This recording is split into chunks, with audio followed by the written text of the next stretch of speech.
Doug Ford wouldn't rule out any early election ahead of the planned June 2026 date, declining to do so several times. For more, I'm joined by political analyst and former Queen's Park correspondent Keith Leslie. Keith, do you think Ford is planning an early election? I don't think Doug Ford wants an early election at all. I think what's going on here, he's halfway through his second mandate. He's polling at over 40% in the polls. Why would he want to go to an election now? I mean, of course, he knows the history as well, that David Peterson tried to go a year early to avoid an incoming inflation race in 1990, and he ended up in third place and lost government, ended up with an NDP government. What we're seeing here is Doug Ford basically letting the media speculate all they want about a fixed election date or going early. That way, the media aren't talking about crowded hospitals or the Greenbelt scandal. But playing devil's advocate, is there some advantage that you could see to Ford doing this, calling an early election?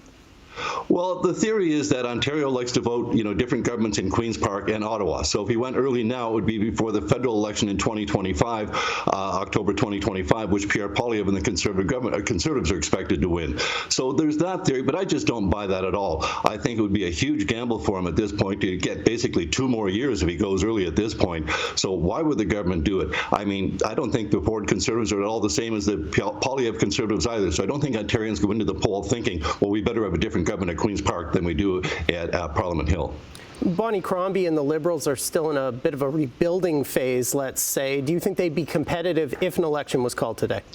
That's a really good question, because it's yet to be seen whether the Liberals have a good ground game, whether they have enough staff left to, they're polling at 25%, but do they have the staff to back that up? And we saw in the recent Milton by-election this month that the Liberals were expected to make it at least a close race, and they didn't. So Bonnie Crombie is new, she's untested, and an awful lot of people have no idea she's actually the Liberal leader in Ontario. So an election right now would definitely catch them off guard. Okay, so what about the NDP? Marit Stiles has had some time to lean into the role, shall we say. Do you think they could be competitive? I think at this point it looks like the NDP would be lucky to hang on to official opposition status. They'd be fighting the Liberals for that. I don't think they pose a serious threat to the Ford government at all. After more than a year in office, remember, she got the leadership without a leadership race. Most Ontarians have no idea who Marit Stiles is or that she's the NDP leader. That's political analyst and former Queen's Park correspondent Keith Leslie. Keith, thanks for joining us as always. Thank you.